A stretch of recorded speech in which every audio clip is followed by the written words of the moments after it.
આ ન્યૂઝના પ્રાયોજક cache king આયુર્વેદિક hair oil. હવે hair problem chance જ નથી.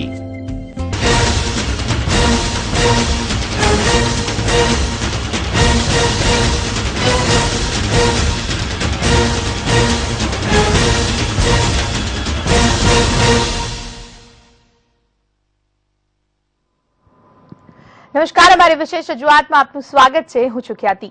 5 રાજ્યોની વિધાનસભાની ચૂંટણીના દિવસો જેમ જેમ નજીક આવતા જાય છે તેમ તેમ દેશમાં રાજનૈતિક ગરમીનો પારો સતત ઉપર ચડતો જાય છે. દેશની બંને પ્રમુખ રાષ્ટ્રીય પાર્ટીઓ એવી કોંગ્રેસ અને બીજેપીના દિગ્ગજ નેતાઓ એટલે કે રાહુલ ગાંધી અને નરેન્દ્ર મોદીના ભાષણોમાં પણ દિન પ્રતિદિન આક્રમકતા વધતી જતી નજરે આવે છે.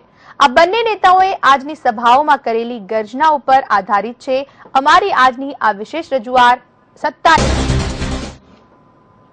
તો આજ મુદ્દે ચર્ચા કરીશું. આજે અમારી સાથે સ્ટુડિયોમાં ઉપસ્થિત છે ગુજરાત કોંગ્રેસ પ્રવક્તા જયરાજસિંહ પરમાર અને સાથે જ અમારા એસોસિએટ એડિટર રોનક પટેલ. સૌથી પહેલા રોનકભાઈ આપની પાસે આવવા માંગીશું. રોનકજી, એ બતાવો ખાસ કરીને કે જ્યારે બંને દિગ્ગજો આજે ગરજ્યા છે, એક બાજુ રાહુલ ગાંધી ગર્જના કરી રહ્યા છે તો બીજી બાજુ હુંકાર કરી રહ્યા છે મોદી, આપ કેવી રીતે તેનું વિશ્લેષણ કરશો? આજનું આખું બંને નેતાઓના ભાષણનું વિશ્લેષણ કરીએ તો હમણાં જ આપણે સાંભળી રહ્યા હતા નરેન્દ્ર મોદીનું ભાષણ, અને તેઓ કહી રહ્યા હતા કે નેતાઓમાં, કોંગ્રેસના નેતાઓમાં ભ્રષ્ટાચાર કોણે કેટલો વધુ કરવો એની હરીફાઈ ચાલી રહી છે. પરંતુ આજનું ભાષણ ખ્યાતિ જોઈએ તો કદાચ બીજેપી અને કોંગ્રેસ બંનેના દિગ્ગજ નેતાઓ કોણ કોનાથી વધુ આક્રમક ભાષણ આપે તેની હરીફાઈ કરતા હોય તેવું નજર આવ્યું. કેમ કે જે પ્રદેશની અંદર આજે રાહુલ ગાંધી હતા, છત્તીસગઢ બહુ નાનો પ્રદેશ છે, તેનું સંખ્યાબળ પણ નાનું છે, એસેમ્બલી 90 સીટની એસેમ્બલી છે, છતાં પણ જે એગ્રેશન રાહુલ ગાંધીનું આજે જોવા મળતું હતું. કેમ કે 5 રાજ્યોની જે ચૂંટણી છે તેની અંદર સત્તાનું સેમીફાઇનલ સમાન આ 5 રાજ્યોની ચૂંટણી થઈ રહી છે, એટલે જબરદસ્ત એગ્રેશન રાહુલ ગાંધીનું પણ જોવા મળ્યું હતું. તો બીજી તરફ નરેન્દ્ર મોદી પણ અત્યાર સુધીની તમામ સભાઓમાં જે રીતે આક્રમક મુદ્રામાં તો હોય છે, પરંતુ આજે કંઈક વિશેષ જ આક્રમક જણાતા હતા. ખાસ કરીને તેઓએ આતંકવાદીની દુનિયાભરની વાતો કરી, બહુ મોટા મોટા દાવાઓ પણ કર્યા, વિકાસની પણ થોડી ઘણી વાતો કરી, સાથે સાથે હિંસાની પણ વાતો કરી.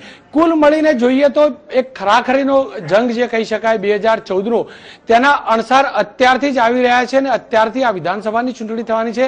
પરંતુ ક્યાંક લાગી રહ્યું છે કે 2014ની ચૂંટણીનું આ રિહર્સલ અથવા તો સેમીફાઇનલ થઈ રહ્યું હોય. બિલકુલ. તો જયરાજભાઈ, જે પ્રમાણે આજની વાત કરીએ, ખાસ કરીને હમણાં જોઈએ છીએ કે જે સત્તાની સેમીફાઇનલને લઈને આજે 5 વિધાનસભાની જે અત્યારે ચૂંટણી આવી રહી છે તેને અનુલક્ષીને જે અલગ અલગ જાહેર સભાઓ સંબોધવામાં આવે છે, એક પછી એક આક્રમકતા અને સામસામીના જે વાક પ્રહાર છે તે દિવસે દિવસે વધતા જઈ રહ્યા છે. ખાસ આજની વાત કરીએ તો જે પ્રમાણે હમણાં જ અમારા એસોસિએટ એડિટર રોનકભાઈએ જણાવ્યું છે પ્રમાણે કે ખાસ કરીને જે રાહુલ ગાંધી છે તેમની જે હંમેશા ભાષણ જ્યારે કરતા હોય છે થોડાક એ આપણને શાંત અને શાંતિથી તેવું કરતા હોય તે દેખાય છે, પરંતુ આજે તેમની આક્રમકતા થોડી વધારે દેખાય છે. શું કહેશો આપ? આ બદલાવ શા માટે? રાહુલજીએ જે આજે એમની સભામાં જે વાત કરી એ વાત બિલકુલ તથ્યોના આધારે કરી છે.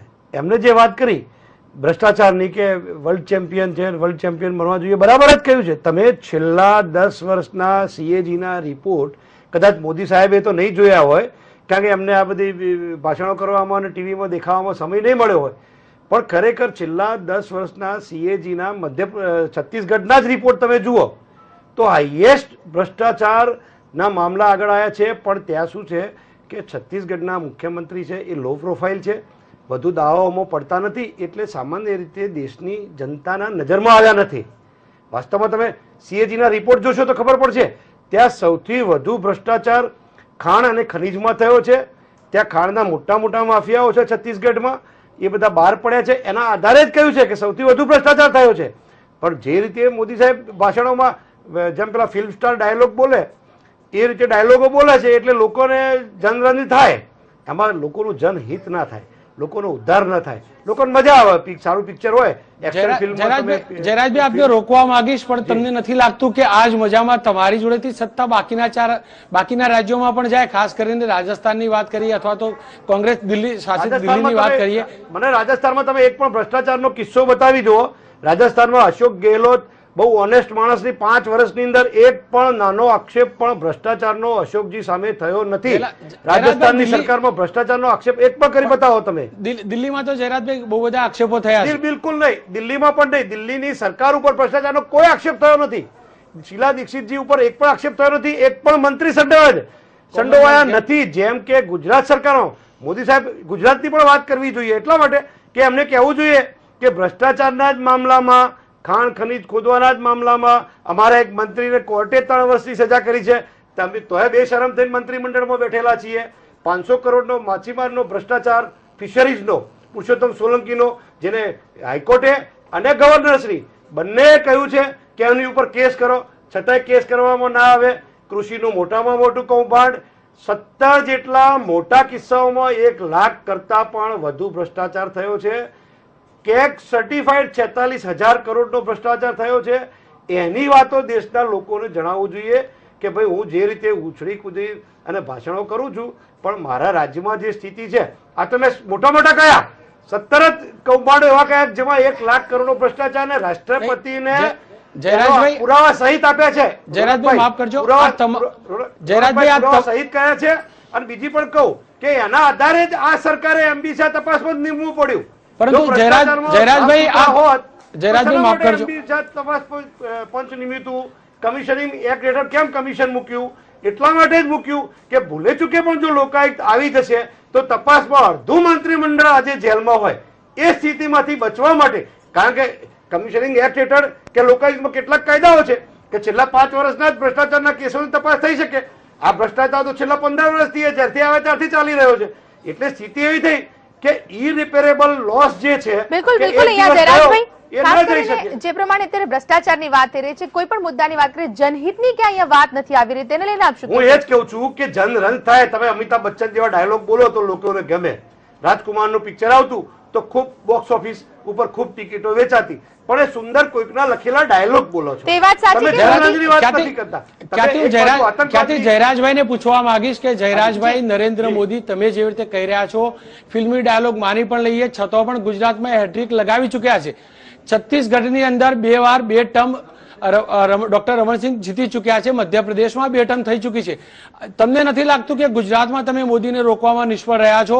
એ જ નરેન્દ્ર મોદી જે રીતે પ્રવાસ કરી રહ્યા છે બીજા સ્ટેટનો, તો ત્યાં પણ હેટ્રિક લાગશે ને તમારી સત્તાથી દૂર રહેવું પડશે? ના, બિલકુલ નહીં, બિલકુલ નહીં. તમે પરિણામ આવે ત્યારે જોજો. એક વાત બહુ સ્પષ્ટ કહું કે મધ્યપ્રદેશ, છત્તીસગઢમાં સત્તા જવાની જ છે. તમે કોઈ પણ સામાન્ય આમ જનતાનો રિપોર્ટ લેજો. આ સર્વે જે રીતે પેડ સર્વે જે રીતે આવી રહ્યા છે એના ઉપર તમે રિલાય નહીં કરતા, એના ઉપર આધારિત રહેતા નહીં. આ વખતની ચૂંટણીમાં બીજું કહું, આવા જ સર્વેમાં દર વખતે કહેવામાં આવે છે, અને આ ભારતીય જનતા પાર્ટીની ખાસ કરીને મુખ્યમંત્રીની આ સ્ટાઇલ છે, હર હંમેશ પોતાના પરિણામો પોતાની ફેવરમાં આવવાના છે એવું એક ધારું બતાવે કરવાનું. આ બધા પેડ ન્યૂઝ છે, એ પણ પાછળથી ખબર પડશે. અને તમે જોજો જેટલા સર્વેમાં જ્યારે પણ એમને જીતા, અગાઉની પણ યુપીએ 1 બન્યા પછી જયારે યુપીએ 2 બને ત્યારે બધા સર્વે કહ્યું હતું કે નથી જીતવાના. જયારે યુપીએ 1 આવી, જયારે વાજપેયીજી વડાપ્રધાન હતા ત્યારે પણ આવું જ જોરશોરથી પ્રમોદ મહાજને આવું જ ગોઠવણ કરી હતી, અને એ લોકો તૂટી પડ્યા હતા અને પછી હાર્યા હતા. એટલે તમે જોજો. બીજું કહું કે તમે જે વાત કરી, તમે આતંકવાદની વાત કરો છો, તો આતંકવાદના મુદ્દા પર તમે કેવી રીતે બીજાને કહી શકો? તમારા સ્ટેટમાં તમે શું કર્યું છે? આતંકવાદ તમારા અમદાવાદમાં સિવિલ હોસ્પિટલમાં બોમ્બ બ્લાસ્ટ થયા, તમે રોકી શક્યા હતા? સુરતની અંદર ઝાડ પર લટકેલા બોમ્બ મળ્યા હતા, તમે રોકી શક્યા હતા? તમે રોકી શક્યા હતા? તમારા મુખ્યમંત્રીના નિવાસસ્થાનથી 30 મીટરના અંતરે આતંકવાદીઓ ઘૂસી જાય અને તમે રોકી ન શકતા હોય, તમે ખાલી 56ની 36ની 32ની વાતો, છાતીની વાતો કરો, એનાથી કઈ લોકો મૂર્ખા નથી. લોકોને સમજણ પડે છે. હવે ધીમે લોકો સુધી વાત સાચી પહોંચવા માંડી છે. જયરાજભાઈ, બીજી એક સૌથી મોટી અગત્યની વાત ખ્યાતિ આજની એ રહી આજના પ્રવચનમાં કે ક્યાંય કોઈ પણ નેતા રોડમેપ નથી બતાવતો. ખાસ કરીને છત્તીસગઢની વાત કરીએ તો જે રીતે નક્સલવાદ ત્યાં ફાલ્યો ફૂલો છે, રાહુલ ગાંધીએ પણ કોઈ રોડમેપ ન બતાવ્યો, સોનિયા ગાંધીએ પણ રોડમેપ ન બતાવ્યો, નરેન્દ્ર મોદી અથવા તો બીજેપીની પણ પ્રચાર સભામાં નથી આવતો. સૌથી મોટો જયરાજભાઈ, જનતા એ વાત જાણવા માંગે છે કે નેતાઓ જોડે કોઈ રોડમેપ છે આ પ્રકારની હિંસાને રોકવાનો? રોનકભાઈ, તમે બહુ સરસ વાત એટલા માટે કરી કે મારા મનની અંદર જે વાત હતી અને ગુજરાતની જનતાના સંદેશના માધ્યમથી જે વાત મારે પહોંચાડવાની હતી એ મુદ્દો તમે ઉપસ્થિત કર્યો છે. એટલા માટે કે જ્યારે મધ્યપ્રદેશમાંથી છત્તીસગઢ સ્પ્લિટ થયું, એટલે જે નવા રાજ્યની રચના થઈ, ત્યારે સભ્યોના ભાગરૂપે સરકાર આવી હતી અજીત જોગીની. એ તો માનો છો, હકીકત છે. અજીત જોગીએ કેટલા વર્ષ રાજ્ય કર્યું? તો માંડ 2.5 થી 3 વર્ષ. પછી ચૂંટણી આવી. તો છેલ્લા 10 વર્ષની અંદર છત્તીસગઢમાં ભારતીય જનતા પાર્ટીની સરકાર છે, ડોક્ટર રમણસિંહ મુખ્યમંત્રી છે 10 વર્ષથી. તો આતંકવાદ કે નક્સલવાદ ફૂલો ફાલ્યો તો કોની સરકારમાં ફાલ્યો, કોની જવાબદારી તેને રોકવાની? તમે વિચાર તો કરો સાહેબ કે અમારા આખું યુનિટ એમાં નષ્ટ થઈ ગયું છે, શહીદ થઈ ગયું છે. અમારા પ્રદેશ પ્રમુખ નંદકુમાર પટેલ હોય કે પછી મહેન્દ્ર કર્મા હોય, જે સલવા જુડુમ નામની એક બહુ મોટી મુવમેન્ટ ચલાવતા હતા, તમે જાણો છો બરાબર. અને સાથે વિદ્યાચરણ શુક્લા જેવા, વીસી શુક્લાજી જે સેન્ટ્રલના સ્ટોલવર્ટ લીડર હતા, એવા મોટા નેતાઓને અમે આ નક્સલવાદના ત્રાસમાં અમારે શહીદી વહોરી અને એમને ગુમાવવા પડ્યા છે. પણ સાચા અર્થથી તમે ગુજરાતી જનતાને જણાવો કે જવાબદારી કોની થાય? આપની વાત ચોક્કસ ભારતીય જનતા પાર્ટીનું જ શાસન છે. જયરાજભાઈ, નક્સલવાદના કવર કરવો હોય તો એમની જવાબદારી થાય છે ને. જયરાજભાઈ, ખાસ કરીને નરેન્દ્ર મોદી અને બીજેપીનો એક આરોપ લાગતો હોય છે કે જે બીજેપી શાસિત રાજ્ય છે અથવા તો ગેર કોંગ્રેસી શાસન કરવાવાળા રાજ્યો હોય છે તેને કેન્દ્ર સરકાર અન્યાય કરતું હોય છે. તમને લાગી રહ્યું છે કે આ પ્રકારના અન્યાયનો ભોગ છત્તીસગઢ પણ બન્યું હોય અને નક્સલવાદની આખી જે મુવમેન્ટ છે એને બળ મળ્યું હોય? નક્સલવાદની મુવમેન્ટમાં જઈશું તો બીજા 2-3 દિવસની ડિબેટ માંગી લે એટલો પ્રશ્ન છે. એટલા માટે કે નક્સલવાદ એ સ્થાનિક સામાન્ય રીતે બીજા કેટલાય બધા પ્રશ્નોથી ઉદ્ભવતો હોય છે. તમે સમજો, કોઈ પણ ત્રાસવાદ છે એની સામેના એના પરિબળોમાં જયારે અંદર જઈએ ત્યારે મુખ્ય વાત જયરાજભાઈ, મુખ્ય વાત એ જણાવવામાં એ માંગીએ છીએ અમે, ખાસ કરીને કે કેન્દ્ર સરકાર છે પ્રમાણે હમણાં જણાવ્યું છે કે જ્યાં બીજેપીની ખાસ કરીને સરકાર છે એવી જગ્યા પર કેન્દ્ર સરકારનું ક્યાંક અણચાટતું વર્તન જોવા મળી રહ્યું છે. તે સવાલ અત્યારે આક્ષેપ કરવામાં આવે છે એટલા માટે કે તમે હર વખત, હમણાં જ મોદી સાહેબના પ્રવચનમાં મેં સાંભળ્યું કે આગામી ચૂંટણી ઇન્ડિયન મુજાહિદ્દીન અને સીબીઆઈ લડશે. હમણાં આપના સ્ક્રીન પરથી જ જોયું છે, આજે બોલ્યા પણ છે. તો તમે વિચાર કરો કે સીબીઆઈ, જે હરેન પંડ્યાની હત્યા થઈ ત્યારે કોની સરકાર હતી કેન્દ્રમાં? એનડીએ સરકાર. નીચે કોની સરકાર હતી? તો ભાજપની સરકાર. ગુજરાત રાજ્યના એડવોકેટ જનરલે એફિડેવિટમાં કરીને આપ્યું છે કે જે સતીશ વર્માની તપાસ સોંપી છે એની જગ્યાએ ઈશરતમાં પણ એવું જ કહ્યું છે. આ 2 કિસ્સાની વાત કરું, એ 2 કિસ્સાઓ પછી સાબિત થશે.